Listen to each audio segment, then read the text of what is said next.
Tosha proper, Tosha normal, Tosha proper, Tosha. If you dey watch Yorubawuyi, you know they follow Yorubawuyi, you dey miss a lot. Ah, Nigeria na scam. Nigeria na fraud. Nigeria no get another name than scam. And after Yoruba nation, you want buwa, so ipo ti forí gbálẹ̀. Yeah, I'm again, yo, mo tún ti dé o. Mo tún gbé dé majority. Orí tí wá jọ̀wọ́ sí o. Mo tún gbé dé jọmọ mi. If you know they follow Yorubawuyi, and they won't tell me 1 month ago, most of the aviation minister, mo decided to tell them 1 month ago. BUHARI first time tí mo sọ wípé owó wà Nigeria. Tó bá fẹ́ ní ko 10 million. BUHARI ọba Elizabeth, ẹ bá mi hashtag ẹ pẹ̀lú show yìí. Ẹ bá mi pín show yìí kó lọ́dọ̀ BUHARI. Ẹ hashtag orúkọ ẹ̀. Ó bọ́ta fún mi. Ó lọ parọ́ jù. Ẹlẹ́nu yánmọ́. BUHARI, I tell you, say I dey see tomorrow. Let me say I get juju, but mo máa ṣe research níwọ̀n ọba tọ́pọlọ mi gbé. Mo ní Nigeria tó máa fẹ́ ní ko 10 million. Family of 5 tó máa fún ní 50 million. Mo ní wọ́n cheat yín ni. Àwọn Adémọ́wọ́lá kàbí kí lórúkọ ẹ̀ oníjàbù sọ lẹ́nu gbogbo wọn bọ́ta fún mi. I dey see persona. I don't dey see anything. She I know they see. It don't happen again, yo. Last month, mo sọ̀rọ̀ aviation minister fún yín. Ẹ tẹ́ bá follow me, ẹ lọ wò. Mo sọ̀rọ̀ aviation minister. Ó sọ fún wa, ó lóun ra fire truck. I don't want to repeat myself, but mo kò máa brief yín. That's from previous. Ó lóun ra 10 trucks ní 12 billion naira. Mo lè tẹ́ kàwé. So truck ẹyọkan is 1.2 billion naira. Hey, you dey lie, you don't cast yo. Everything wa boss inú mi dùn Yorùbá Ọlọ́run ṣe. People that think I lie. Kò kí n pẹ́ kò kí n jìnnà tí bá ti sọ̀rọ̀ nísìn. Ó pẹ́ jù náà ní 1 month 2 months. Ó máa come to pass. Àwa kàyé iye trucks tí wọ́n commission mẹ́jọ péré ni. Mi de lọ sí school. Beta bá ṣì dára pé wọ́n commission trucks mẹ́jọ ní 12 billion. So truck ẹyọkan, fire truck. Truck ìpanápaná ẹyọkan. Ó jẹ́ 1.4 billion. Mi ní sọ̀rọ̀ jù lórí yẹn. Ìyẹn ti di past tense. Ẹ tẹ́ bá ń follow mi, ẹ ti máa mọ̀ kan tí mo sọ. Ẹ̀yin tẹ́ bá follow mi, ẹ lọ search ẹ. Ó wà lórí page Yorubawuyi. 1 month ago tí mo ṣe lélẹ̀. This is 1 month ago tí mo ṣe. Ẹ̀yin tẹ́ bá ń follow mi, ẹ lọ wò. Ó wà ńbẹ̀. So let's come to the tó yẹ ṣẹ̀ṣẹ̀lẹ̀ lọ́wọ́lọ́wọ́ báyìí. Nigeria. Ẹ fẹ́ gbọ́ aviation minister again. Nígbà tó parọ́ owó truck. Táwa abọ́ta, ta ní bó ṣe ń lọ ni. Táwọn tó kọ́ fẹ́ ṣe Tinubu lè ṣe tí wọ́n ní rọ́là ń pa. Olè yẹn ti wá upgrade kó lọ olè mọ́tò, ó ti wá di olè plane. Tẹ́ bá rántí mo sọ̀rọ̀ plane kan tí wọ́n commission, tí wọ́n ya Nigeria sí lára. This same BUHARI ló bọ́ta onírọ́ ni mò ń pa. Lẹ́yìn yẹn ìjọ tí BUHARI máa kúrò last month 28th of May 2023. Wọ́n on refill plane kan. Tó ní wọ́n ẹ̀ṣẹ̀ rà. Plane Nigeria tó ẹ̀ṣẹ̀ rà. BUHARI lọ ṣí o. BUHARI lọ commission mọ́tò yẹn o, trucks yẹn o. That same president BUHARI. Apariwo Yorùbá nation. Ẹ wò bí orí wa ò pé ní ẹbẹ̀ bẹ́ẹ̀ mọ̀ kan tá à ń ṣe jẹ́ ń ṣí èrè ni. That same BUHARI ló tún lọ ṣí plane lẹ́yìn. Wọ́n lọ ṣí plane. Nigeria ti ra plane o. Ní plane fún Nigeria o. Inú plane yẹn ẹ fẹ́ mọ̀ wọn ò ṣílẹ̀kùn ẹ̀. Now tell me pé BUHARI ò mọ̀ sí. Ẹ lọ commission plane. Kò sí pé kí kẹ́ wọnú plane. Kí wọ́n ṣí pé plane tí Nigeria rà ní o. Àìṣe ra plane o. Kí wọ́n ṣí plane yẹn. Kí everybody wọlé. Kí wọ́n jókòó. If possible kí plane yẹn fò. Kó gbé. Tẹ́ bá ra mọ́tò ẹ test engine ẹ wò. Ara mọ́tò rẹ̀ ṣe bí ẹ̀ka tẹ̀ ẹ̀gbọ́n mọ́tò ìpẹ́ ẹ jẹ́ àwa kiri o. Bàbá Sílífà ra mọ́tò o. Bọ́dá Yorùbáwuyi ra mọ́tò o. Plane dúró lójú kan gindi báyìí ni. Nigeria has bought plane. Àwa náà ti ní plane. Àṣẹ̀yìnwá àṣẹ̀yìnbọ̀. After commissioning the plane. Ìjọ́ tí wọ́n commission ẹ̀, ìjọ́ kejì ni plane fò kúrò Nigeria padà. The first plane tó ní Nigeria rà, nobody, àwọn èèyàn ẹ̀yin ti gbàgbé. Ẹ gbàgbé. Because wọ́n fi irọ́ bo irọ́ mọ́lẹ̀ ni. Gbogbo wa gbàgbé o, sọ nípa first plane tí wọ́n lọ commission ní London. Rántí pé Nigeria ra plane tí wọ́n lọ commission London. Rántí pé wọ́n ṣú ẹ̀. Pé Nigeria ra plane wọ́n lọ commission ní London. A sọ̀rọ̀ nígbà yẹn. Àwọn yẹn ní lọ commission ní London. Ṣé London ló ra plane ni? Ṣé bẹ́ẹ̀ ní Nigeria ló ra plane? Dẹ̀ kún ní Nigerian color. O ní green, white, green ni. Tẹ́ fi kún. Tèmi ṣe green lemon ní tọ̀dọ̀ mi. Tẹ́ fi kún. Láti gba yẹn dé ní ìsìn, rí plane yẹn mọ́. Then the same Alhaji Abubakar Adi Sirika yìí, aviation minister yìí, ó tún lọ pọ̀ wá plane mi. Plane mi tó ra yín sìn. Àwọn Ethiopia gan wọn trust yìí tọ́wọ́n pọ̀ lè ní. Plane mi tẹ́ra sí, tó commission on the 20, tó refill on the 28 of May 2023. Buhari kò lórí oyè ní 29. Where is the plane? Plane ti fò padà. Àwọn ayé wá ń bẹ̀ pé plane ní Nigeria dà. Àṣẹ̀yìnwá àṣẹ̀yìnbọ̀ la gbọ́ pé Nigeria ya plane lọ́dọ̀ Ethiopia ni. Wọ́n mọ̀ pé Tinubu tó ń bọ̀ wọlé yìí. Tinubu ò ní gbà. Alhaji Abubakar Sirika, mọ̀ bí tó ti wá o. Àbúrò Buhari ni. They are from the same Katsina. Yes. Daura, Katsina. Di kankan náà jọ ní gbogbo wọn. Jàmbátà fún jàmbára ni. Àṣẹ̀yìnwá àṣẹ̀yìnbọ̀ làwọn Ethiopia sọ pé àwọn làwọn ní plane. Nigeria wá yá ni. Ẹ dóná, yẹ ká dúra wa. Èló ni commission Minister of Aviation. Èló ló fi rent plane láti Ethiopia. Ó wá kún lọ́dà Nigeria. Èló ló fi kún. Ó wá gbé wá sí Nigeria. Ó wá ní plane ni. Wọ́n park. Kí wọ́n tó lè rent plane yẹn out.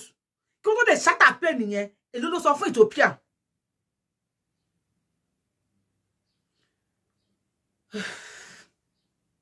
No, mo ń bèrè lọ́wọ́ yín.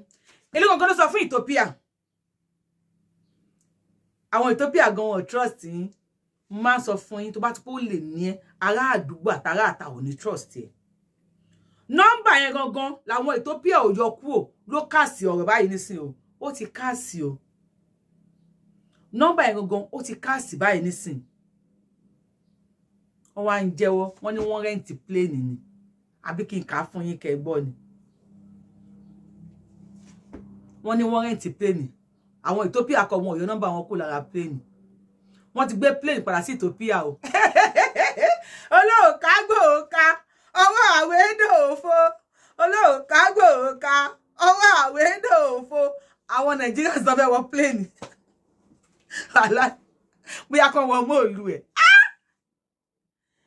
Aláàfẹ́ kí lórúkọ ẹ̀? Yorùbá nation. Ẹ ń bú wa. Ṣé rí pé àríjọ ẹ̀yin lọ ń sìn. You see? Pé a lọ́gbọ́n lórí ju ẹ̀yin tẹ́ fẹ́ Yorùbá nation lọ. Bátà ń pa ìwé Yorùbá nation. Ṣé rí pé àmọ́ tá à ń ṣe. Àwárí ju ẹ̀yin lọ. Ẹ jẹ́ n kà síta fún yín. Gbogbo tá a sọ nígbà yẹn. Tádìsá ń jà fún. Tẹ́mi ń jà fún. Tẹ́yin tẹ́ ń wò mí. Tẹ́ ń share, tẹ́ ń comment, tẹ́ ń subscribe. Tẹ́ ń jà fún. Olóhùn come to pass. Ẹ jẹ́ kí n kà fún yín. Ẹ má bínú. Ọ̀rọ̀ tó bá ti jẹ́ kún lọ. Ẹ̀rín lèèyàn máa fi ń. Nigerian used for aircraft used for Nigeria Air was chartered flight from Ethiopia Airlines MD. Aircraft used for Nigeria Air was chartered flight from Ethiopia Airlines MD.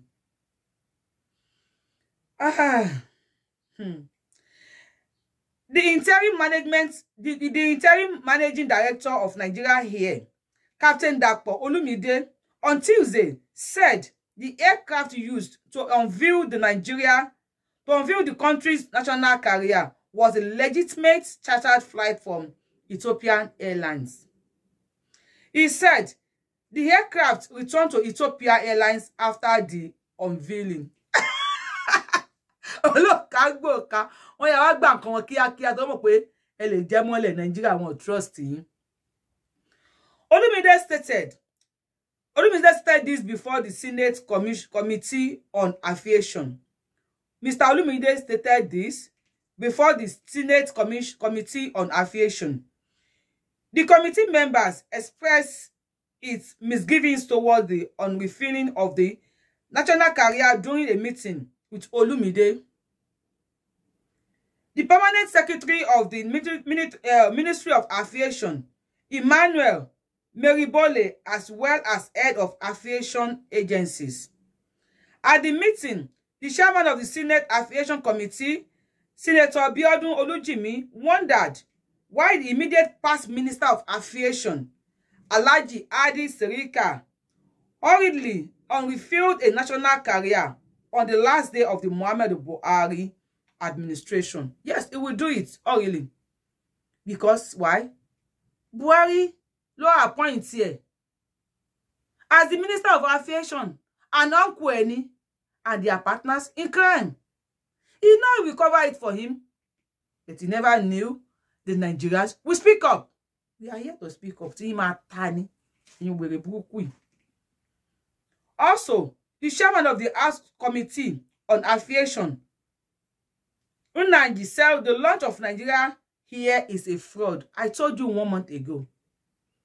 When Aviation Minister said he purchased a lot 1 month ago, it's 1 month ago, blue by nibe.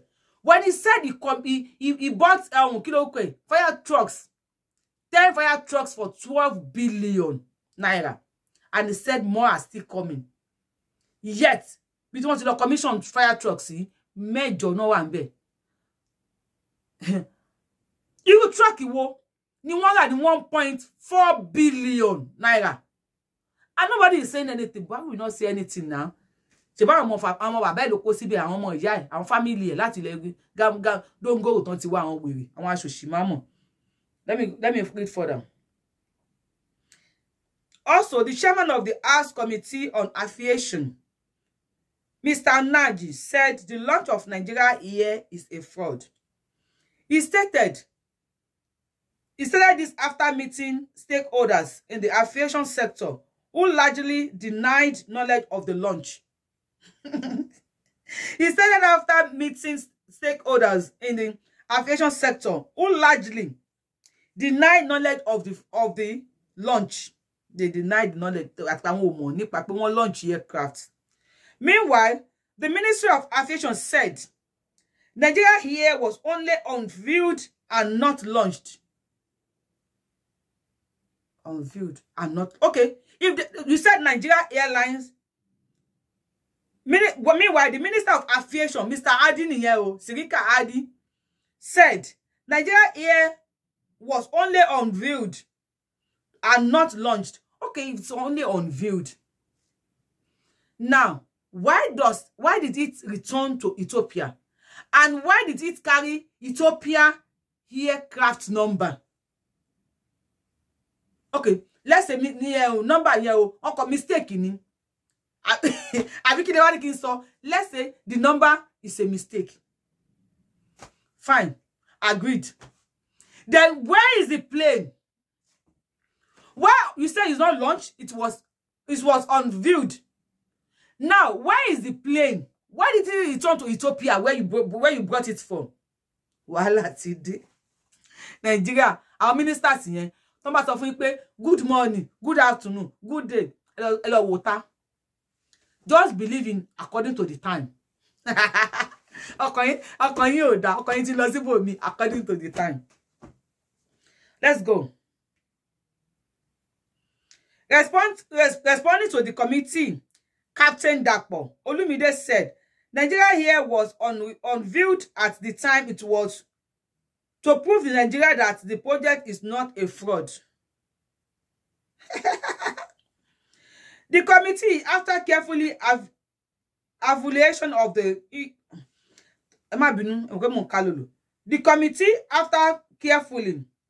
evaluation of the issues on deliberation is totally disqualified with the action of the former Minister of Aviation, Senator Adi Sirika, in going ahead to flag off the operation of Nigeria here, despite a standing court injunction against such. Particularly, àwọn Yahoo no wa mú. Sunday Igboho ló lè máa lé kaná ní ìsọpá wọn fẹ́ mú.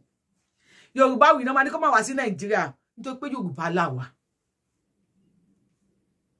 Nítorí pé Yorùbá là wá ni. Bóyá ní city Tinubu wá débẹ̀, bóyá àwa mọ̀tájọ́ ọmọ Yorùbá náà, bóyá àwa ní privilege, I don't know. Alhaji Sirika Adi, ọmọ Fúlàní ni. Ṣé rántí Hush Puppy àti Inspector Abakiyari the tailor. Abadi tailor. Bí kilo rẹ̀, police Abadi tailor àti Hush Puppy ọmọ Yorùbá. Ó ń jẹ́ wà ní kilo orúkọ ẹ̀, American bíbí. Àwọn Fúlàní tí wọ́n gbà, tí wọ́n release Hush Puppy, Abakiyari. Ṣé Buhari release Abakiyari? Ẹ ká máa wo ti Sirika yìí náà. Ẹ tó yẹ kí wọ́n gbé kó lọ jù sínú gbàgà for scamming a whole country. Let's see if they will do anything. Let's see if they will do anything to him. He's a Fulani man. Remember, he have the privilege to do anything he wants in Nigeria because they said they claimed Nigeria belongs to them. He has the priority. There's a lot of immunity on him. Because what? He knows many people. He know this, he know that. Even Buhari there is a anybody to try to fight alone. Niger Republic is there to support him. That's the wage war against any Nigerian. To did against him. Oh, one never fake bow. The bad stop him after retire is a work title to do that running. But the bad stop him. Wọ́n kẹ́rù wọ́n máa lọ sí Niger Republic. Buhari wọlé. Àwọn Niger Republic ń retí ẹ. Buhari wọlé. Ilé bàbá ọmọ kì í bọmọ lẹ́rù. Ó yá wọlé. Buhari wọlé. Wọlé. Ọlọ́run ò ní jẹ́ kẹ́ni tó gọ̀ kó gbọ́n. Kẹ́ni tó gbọ́n lè máa rí jẹ̀bi. Lè máa rẹ́ni tú jẹ̀bi iṣu. Ojú yín á já o. Ojú yín á já. Ẹnu ẹlẹ́wà yẹn o. Ojú yín á bó. Aviation Minister ti gbé wa ní gogo. Ó ti mele nbe mo tún ti ṣe lé. Ẹ tún bota kan tó sọ pé irọ́ ni. But before you say irọ́ ni, please go on Google, search it, go on papers, newspapers, even cable gbe. Cable. The cable ó gbé. Punch tó máa ń gbé ro ó gbé. BBC wọ́n ti lẹ́nu nbe. Àwọn náà sọ̀rọ̀ sókè. Gbogbo alójọ máa bó luwa ja. Mi life yin jare Yorùbáwùyí lórúkọ mi ẹ ti subscribe to YouTube mi. We dey here. We are going to change orúkọ mi kó ní Yorùbáwùyí. So di Yorùbáwùyí Olófòfò TV. Ẹ jẹ́ bá mi follow ìkẹrin do Yorùbáwùyí náà bá mi follow ẹ. À ń jọ àwọn kokko síbẹ̀ náà tí ó sì lórí Yorùbáwùyí. Ìrìn kerindo Yorùbáwùyí bá mi follow. Thank you. I love you so much.